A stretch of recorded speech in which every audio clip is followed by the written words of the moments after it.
Hi guys! Ayan, shout out to all. Thank you so much guys for supporting to my channel. May re-review lang akong gadget sa inyo na very useful siya for me, and I hope na sa other also is very useful. So, and guys, pero bago ang lahat guys,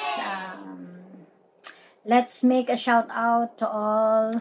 Yeah, Team Yahoo! Ayun, tapos, and of course, my members, Mami Page Tutorial, Kuya Asman Kazim, sino pa? Sino pa ba yung mga member ko dyan? Ayan, si Joanna, and sino pa ba? Sa mga, ayan, sa lahat ng mga nagpa-member. O, di ba? Thank you so much guys, and to all my subscribers. So, ito na guys, hindi ko na papatagalin. Ito na. Huh? This is the speaker Sana all. handphone stand. Okay, so ito yung speaker nyo guys. Nabili ko to sa Shopee Philippines. Ayan. So, ang ganda kasi niya, pwede siyang i-extend. Ayan, tapos pwede siyang ipaikot. Ayun, ipaikot. So, ganyan siya guys. Ayan. Ayan. Tapos pwede nyo ilagay yung ano niya, yung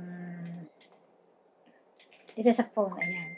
So, this is a Bluetooth guys. Bluetooth speaker. So, let's try the Bluetooth. Meron siyang on dito. On. Power on. Yun. Power on.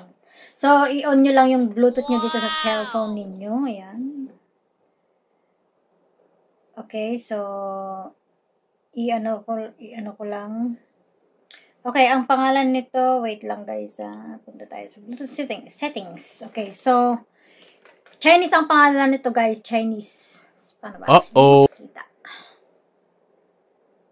Alright, so nandito siya, 098, ayan. Chinese ang pangalan, hindi nakikita, saan ba? What? Okay, basta Chinese siya, tapos 098. So, itap nyo lang to connect.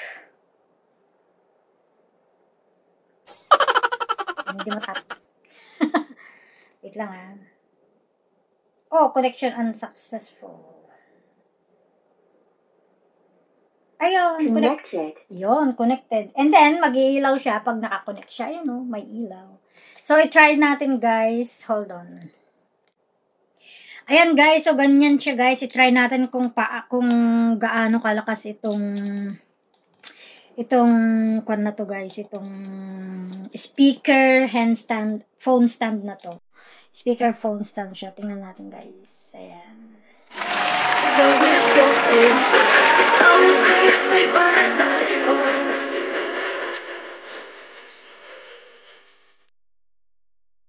Pwede nyo siyang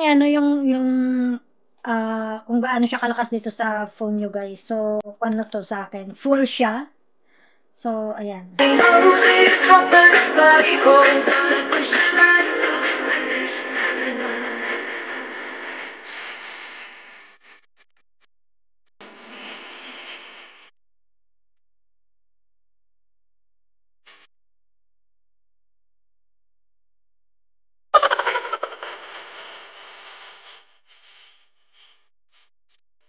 Ayan guys, baka tayo copyright. So, ganyan siya kalakas guys. So, di ba malakas na siya.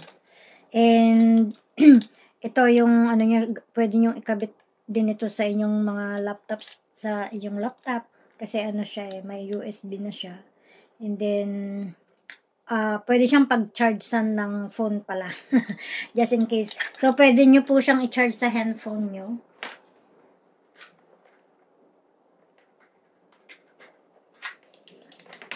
Ayan, for example po ito. Kung wala pong battery yung handphone nyo, yung phone nyo po. Okay, paano ba ito? Wait lang Ayan guys, pwede po nyong i-charge yung phone nyo dito. So, battery na siya. And of course, ayun. Ayan guys, so nagcha-charge yung nagcha-charge siya doon, nagcha-charge siya. So, pwede na rin siyang charger.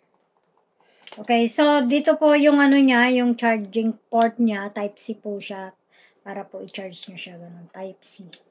So, matagal din po siyang malobat. So, double purpose na siya. Pwede siyang battery and speaker.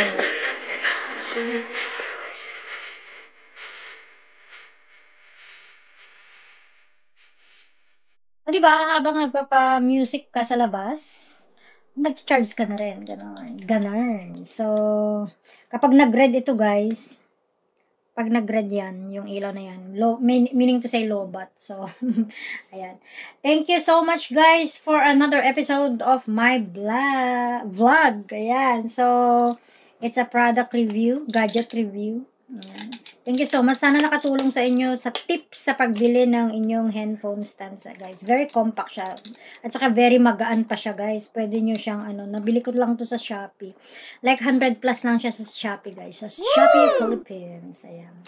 So, mas gusto ko kasing bumili sa Shopee Philippines. Alam nyo, guys, mas mura kasi dyan sa Pilipinas. Total naman, lagi akong umuwi. So, dyan na lang ako bumibili. So, it's very very useful for me, and I hope na very useful din sa inyo.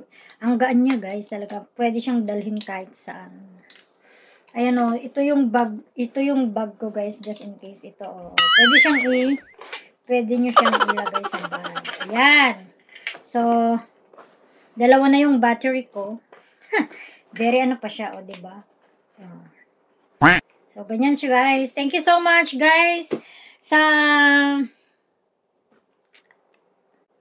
Ayan, thank you so much, guys, sa another episode of my vlog again. Ayan, sana nakatulong sa inyo. Thank you and bye-bye!